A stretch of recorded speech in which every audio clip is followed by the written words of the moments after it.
Raya-raya ni pun usus pun kena jaga. Jangan sampai bocor tau. Raya ni kalau tak makan rendang, tak makan lontong mesti tak sah kan?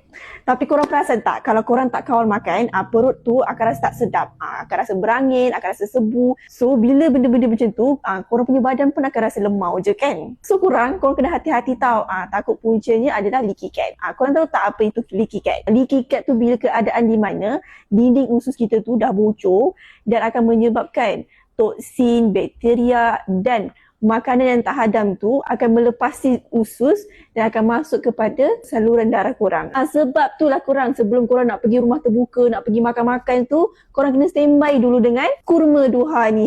Dalam kurma duha ni kita ada 7 parti minyak herba tanah Arab dan juga herba-herba lain seperti kita ada kalanama, kita ada madu akasia dan juga kita ada jintan rom yang bantu untuk membuang angin dalam badan. So korang, bila usus pun sihat, penyerapan nutrien dekat dalam badan kita pun akan jadi lancar, kita punya kulit pun akan jadi cantik dan kita juga akan bertenaga sepanjang hari. So korang macam mana dapatkan kurma duha ni, korang boleh saja walk in dekat kita punya stokis Patipahal ataupun kalau korang tak sempat lah nak datang kedai, korang boleh saja WhatsApp kita. Okay?